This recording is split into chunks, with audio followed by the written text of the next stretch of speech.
Hey, this is The Fighter. I'm here now with Judo Olympiad Jimmy Pedro. Jimmy, thanks for being here today.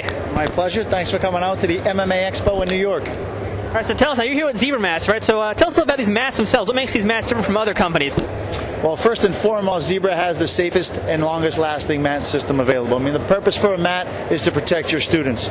There's no better protection for your students than the Zebra mats.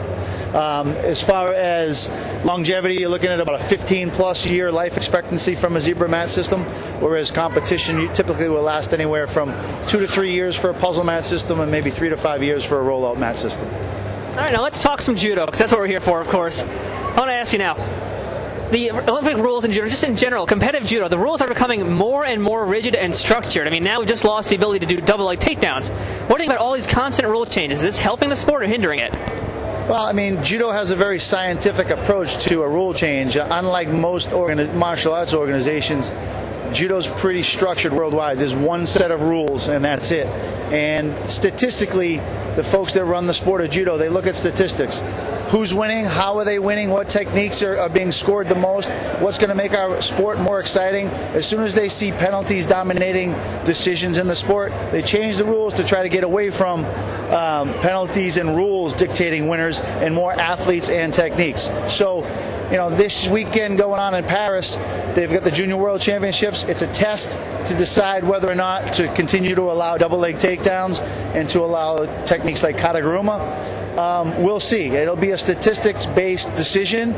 Either way, they're not an organization that changes things quickly. They analyze, inspect, and then make a decision. So, you know, whether it's good or bad, I think what they're seeing is a lot of infiltration. Judo is becoming more and more like a wrestling game, and the pure judo fans and people that want it to continue at the Olympic level want to make sure that throws, dynamic action, submissions are a part of the game. But do you think that eliminating techniques is a good way to get more people interested in the sport, especially double legs and sacrifice throws, which can be generally very flashy kind of techniques?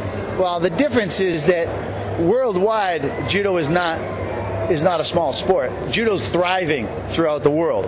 It is suffering in America, but that's a different story. You know, so the rule changes have no impact on whether more people do judo in the United States or not. Worldwide, our sport is growing. There's more and more money into it. They're doing more television deals. They're giving prize money for all of the major competitions now, which never was in effect before. So on a world level, judo's blossoming. It's just dying here in the United States. Now, of course, you mentioned that, and judo really has not been too popular in America to begin with. Why do you think it's never really caught on as big here as it has in other countries? The biggest problem is that we do not have enough instructors in this country to teach judo. So it's not accessible to the people. Brazilian Jiu-Jitsu is on almost every corner now, and you can't find a judo school for 2 miles. Where are you going to 2 hours? Where are you going to sign your kid up for? Sign your kid up for Jiu-Jitsu. So one is qualified instructors, and two, there's not enough people in the sport of judo doing it full time as a business.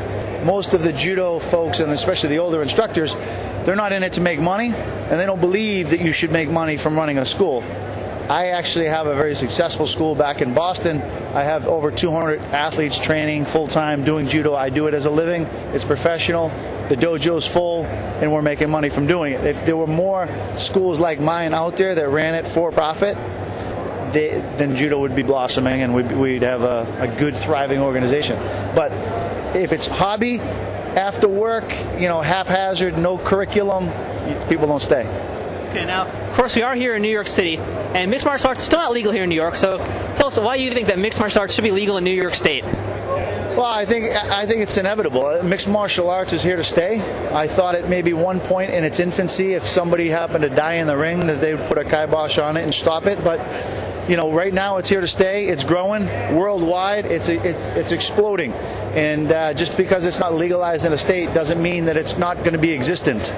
You know, you're still going to have your smoker fights. You're still going to have a thriving sport, and if you don't jump on board with mixed martial arts now, you're going to miss the boat because there's a lot of money to be made in this sport. All right, Mr. Jimmy Pedro, thank you very much. My pleasure. Thank you. This video is sponsored by Brawl & Mall Fight Performance Gear, with a selection of the best brands and their own custom apparel and equipment, as well as energy drinks and even music. Check them out at brawlandmall.tv.